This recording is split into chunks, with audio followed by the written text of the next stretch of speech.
കൃഷ്ണ ഗുരുവായൂരപ്പ ശരണം. ഗുരുവായൂരപ്പൻ്റെ ഉച്ചപൂജയും കളഭാലങ്കാരമൊക്കെ കഴിഞ്ഞു, നട തുറന്നു. അപ്പോൾ ഗുരുവായൂരപ്പനെ കാണാൻ പോണ്ടേ? ഗുരുവായൂരപ്പൻ്റെ ചതുർബാഹുവായ വിഗ്രഹത്തിൽ ഇന്നിപ്പോൾ ഭഗവാൻ ഏത് രൂപത്തിലാണ് ഭക്തരെ അനുഗ്രഹിക്കാനായിട്ട് നിൽക്കുന്നതെന്ന് അറിയില്ല. നമുക്ക് പോയി നോക്കാം. ആദ്യം തന്നെ കിഴക്കേ നടയിലുള്ള മഞ്ജുളാരനെ വന്നൊന്ന് പ്രദക്ഷിണം ചെയ്യാം. അപ്പോൾ ആ വെങ്കല ഗരുഡ ശില്പവും അതേപോലെ കുചേലൻ്റെ ശില്പമൊക്കെ കാണാം. പിന്നീട് അങ്ങനെ വന്ന് നേരെ അത്തിമര ഗണപതി ക്ഷേത്രത്തിൽ വന്ന് ഗണേശനെ കണ്ട് തൊഴാം. സുഖമായിട്ട് 4 ഭാഗത്തുനിന്ന് നോക്കിയാലും കാണാൻ പറ്റും ഗണേശനെ.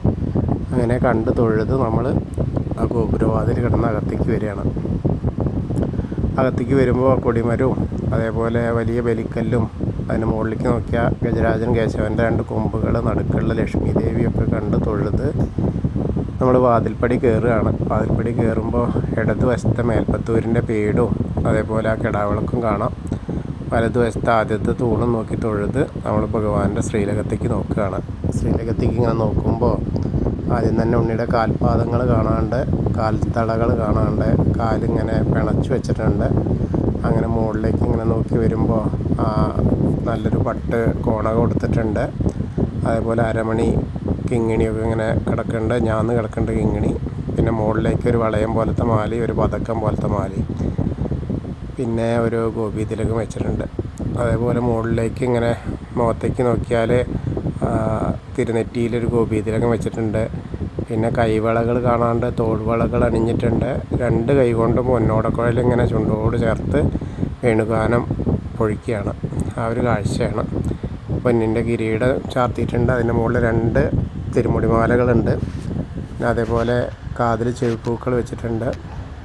2 ഉണ്ടമാലയുണ്ട്. ഉണ്ടമാല വെളുത്ത പൂവും തുളസിയും തെച്ചിയായിട്ടുള്ള പോലത്തെ 2 എണ്ണം. ഒന്ന് താമരയുണ്ട് കുറച്ച്. അങ്ങനെ പിന്നെ മുകളിൽ 3-4 ഉണ്ടമാലകൾ മേലെ വിധാനമായിട്ടുണ്ട്. അത് തുളസിപ്പൂവാണ് കൂടുതലും. അപ്പോൾ നമ്മൾ ഭഗവാന്റെ ശ്രീലകത്തേക്ക് നോക്കിയിട്ട് ആ സോപാനപ്പടിയിൽ നിന്ന് കാണുകയാണ് കേട്ടോ. എല്ലാവരും അങ്ങനെ ചിന്തിച്ചോളൂ. എല്ലാവരും മനസ്സിലങ്ങനെ അങ്ങോട്ട് ചിന്തിക്കുക. അപ്പോൾ നമ്മളെല്ലാവരും ഭഗവാന്റെ ശ്രീലകത്തേക്ക് നോക്കിയിട്ട് സോപാനപ്പടിയിൽ നിൽക്കുകയാണെന്ന് അങ്ങനെ മനസ്സുകൊണ്ട് ചിന്തിച്ച് ഭഗവാനെ നന്നായിട്ട് പ്രാർത്ഥിക്കുക. അപ്പോൾ ആ ഗുരുവായൂരപ്പൻ നമ്മളെ അനുഗ്രഹിക്കും. അത് കഴിഞ്ഞ് നമ്മൾ അവിടുന്ന് ഇറങ്ങിക്കഴിഞ്ഞാൽ നേരെ സോപാനപ്പടിയിൽ നിന്ന് ഇറങ്ങിയിട്ട് അഗ്നികോണിലുള്ള ബലിക്കല്ലും അതേപോലെ തിടപ്പള്ളിയൊക്കെ കണ്ടു തൊഴാം. പിന്നെ ആലിലക്കണ്ണനെ കണ്ടു തൊഴാം. പിന്നീട് അങ്ങനെ 7 മാതാക്കളെ കണ്ടു തൊഴുത്ത് നമ്മൾ ഗണേശൻ്റെ അടുത്ത് വരികയാണ്. ആ ഗണേശനെ കാണുമ്പോൾ കിരീടം വെച്ചിട്ടുണ്ട്, മുഖത്തൊക്കെ ചന്ദനം ചാർത്തിയിട്ടുണ്ട്, 2-3 സ്വർണത്തിൻ്റെ ഗോപീതിലകങ്ങൾ വെച്ചിട്ടുണ്ട്, പട്ട് ഉടുപ്പിച്ചിട്ടുണ്ട്.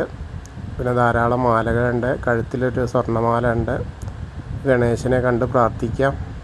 ഏകദന്തം മഹാകായം തപ്തകാഞ്ചന സന്നിഭം ലംബോദരം വിശാലാക്ഷം വന്ദേഹം ഗണനായകം.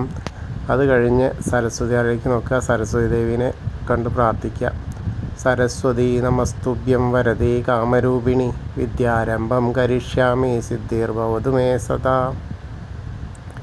പിന്നീട് അവിടുന്ന് അങ്ങനെ വന്ന് മായാദേവീനി അതേപോലെ ചെറിയ ഗണേശനെ കണ്ട് തൊഴാം.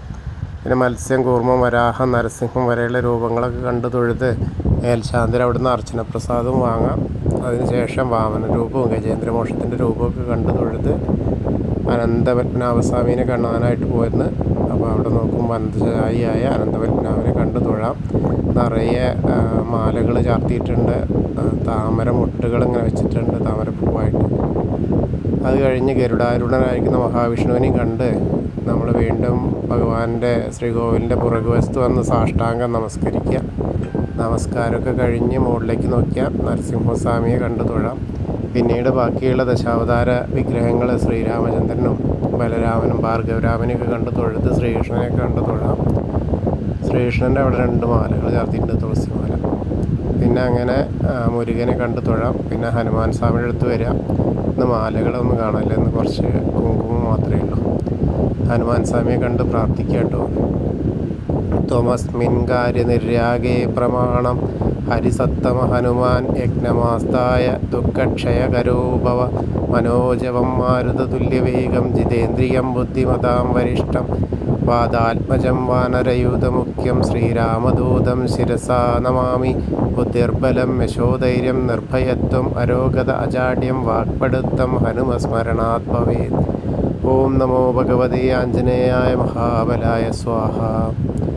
ഹനുമാൻ സ്വാമിയെ കണ്ട് പ്രാർത്ഥിച്ച് രാധാകൃഷ്ണ വിഗ്രഹവും കാളിയമർത്തന രൂപവും വെണ്ണക്കണ്ണനൊക്കെ കണ്ടു തൊഴാം. പിന്നീട് അങ്ങനെ ഓവിൻ്റെ അവിടെ വന്ന് പ്രാർത്ഥിക്കാം. പിന്നെ താമരക്കണ്ണനെ, കൽപ്പവൃക്ഷത്തിന് ചുവട്ടിരിക്കുന്ന താമരക്കണ്ണനെ കണ്ട് തൊഴുത് നേരെ മണിക്കിണറും അതേപോലെ ഭഗവാന്റെ നൃത്താരെയൊക്കെ കണ്ടു തൊഴാം. പിന്നീട് കിഴക്ക് വശത്തേക്ക് മുകളിലേക്ക് നോക്കിയാൽ കൊടിമരം കണ്ടു തൊഴാം. അത് കഴിഞ്ഞാൽ നേരെ കുറൂരമ്മയും നാരദരെയും മേൽപ്പത്തൂരിനെയും വസുദേവരെയൊക്കെ അങ്ങനെ കണ്ടു തൊഴുത് നമ്മൾ വടക്കേ നടയിൽ കൂടെ പുറത്ത് വരിക. അങ്ങനെ പ്രസാദ കൗണ്ടറിൻ്റെ അവിടെ നിന്ന് ചന്ദനവും തീർത്ഥമൊക്കെ വാങ്ങി ഇടത്തരികത്തുകാവിലെ ഭഗവതിയെ കാണാനായിട്ട് പോവാം. അങ്ങനെ അമ്മയുടെ മുന്നിലെത്തിയിട്ട് നോക്കുമ്പോൾ ആ ഗോളക തന്നെയാണ്. പിന്നെ നിറച്ച് പൂക്കളുണ്ട്, തെച്ചിപ്പൂക്കൾ ഉണ്ട് ധാരാളം. ചുവന്ന പട്ടുപിടിപ്പിച്ചിട്ടുണ്ട്. പിന്നെ നല്ല വട്ടത്തിലുള്ള പൊട്ട് ഉണ്ട്. അങ്ങനെയാണ്. പിന്നെ ശിവേലി വിഗ്രഹത്തിൻ്റെ മുകളിലും ധാരാളം മാലകളുണ്ട്. അപ്പം അമ്മയെ കണ്ട് പ്രാർത്ഥിക്കുക കേട്ടോ. സർവമംഗളമാംഗല്യേ ശിവേ സർവാർത്ഥ സാധികേ ശരണ്യേ ത്രയംബകേ ഗൗരി നാരായണി നമസ്തുതേ. അങ്ങനെ അമ്മയെ കണ്ട് തൊഴുത് അവിടുന്ന് ആ കോർണറിലെത്തിയാൽ വടക്ക് പടിഞ്ഞാറ് ഭാഗത്തേക്ക് തിരിഞ്ഞിക്കുക. മമ്മിയൂരപ്പനെ മനസ്സിൽ വിചാരിച്ച് നമശിവായ നമശിവായ നമശിവായ എന്നുള്ള പഞ്ചാക്ഷരി മന്ത്രം ജപിക്കുക. എന്നിട്ടൊന്ന് പ്രദക്ഷിണം വെച്ച് പോരുക. അപ്പോൾ നമ്മൾ മമ്മിയൂർ പോയ പോലെയാവും. പിന്നീട് നമ്മൾ ആ കൊടിമരത്തിൻ്റെ അവിടെ വന്നിട്ട് വീണ്ടും ഭഗവാന്റെ ശ്രീലകത്തേക്ക് നോക്കിയിട്ട് ആ കാല് പിണച്ച് നിൽക്കുന്ന പൊന്നുണ്ണിക്കണ്ണനെ കണ്ട് തൊഴുത് നമ്മൾ കൂത്തമ്പലത്തിൽ വന്ന് തൊഴാം. പിന്നീട് അയ്യപ്പസ്വാമിയുടെ അടുത്ത് വന്ന് അയ്യപ്പസ്വാമിയെ കണ്ട് തൊഴാം. അവിടെ കിരീടമൊക്കെ വെച്ചിട്ടുണ്ട്. മുഖത്തൊക്കെ ചന്ദനം നന്നായിട്ട് ചാർത്തിയിട്ടുണ്ട്. നല്ലൊരു പാവുകൊണ്ട് ഉടുപ്പിച്ചിട്ടുണ്ട്. അതിന് മുകളിൽ കറുത്ത മുണ്ടും ഇടക്കെട്ട് മാതിരി ഇങ്ങനെ കെട്ടിയിട്ടുണ്ട്. പിന്നെ നല്ല മാലകളുണ്ട്, ധാരാളം അർച്ചനപ്പൂക്കളുണ്ട്. അപ്പോൾ അയ്യപ്പസ്വാമിയെ കണ്ട് പ്രാർത്ഥിക്കാം. ഭൂതനാഥ സദാനന്ദ സർവഭൂതദയാപര രക്ഷ രക്ഷ മഹാബാഹു ശാസ്ത്രേ സ്തുഭ്യം നമോ നമ. അത് കഴിഞ്ഞ് അങ്ങനെ പോന്ന് അവിടുന്ന് പ്രദക്ഷിണം ചെയ്ത് പടിഞ്ഞാറ് നടയിലുള്ള ദീപസ്തംഭത്തിൽ മുകളിലുള്ള വേണുഗോപാലിനെയും കൊടിമരത്തിൻ്റെ മുകളിലുള്ള ഗരുഡധ്വജനെയും കണ്ട് തൊഴുത് നമ്മൾ പൂന്താനം തിരുമേനി പൂജിച്ചിരുന്ന വിഗ്രഹമുള്ള നാരായണാലയത്തിൽ പോയിട്ട് അത് കണ്ട് തൊഴാം, ചെറിയ ഉണ്ണിക്കണ്ണനെ. പിന്നെ കുളം നോക്കിയിട്ട് രുദ്രതീർത്ഥ കുളം കണ്ട് തൊഴാം. അങ്ങനെ അതിൻ്റെ നടുക്കുള്ള കാളിയമർദ്ദന രൂപിയും കണ്ട് തൊഴുത് അങ്ങനെ ഭഗവതി നടയിലേക്ക് വരിക. അത് കഴിഞ്ഞ് നേരെ വന്ന് വലിയ ദീപസ്തംഭത്തിൻ്റെ അവിടെ കിഴക്കേ നടയിൽ വന്നിട്ട് ഭഗവാന്റെ ശ്രീലകത്തേക്ക് നോക്കി തൊഴാം.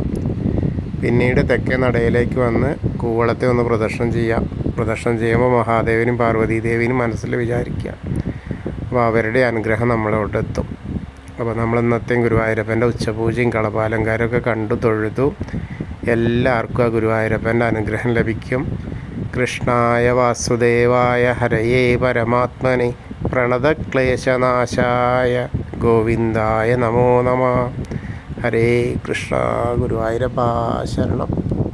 അതുപോലെ നമ്മളോട് പ്രാർത്ഥിക്കാൻ പറഞ്ഞ എല്ലാവർക്കും അവരൊരു ഉദ്ദേശിച്ച കാര്യങ്ങളൊക്കെ ഗുരുവായൂരപ്പ നടത്തി കൊടുക്കാൻ വേണ്ടി നമുക്കൊക്കെ പ്രാർത്ഥിക്കാം.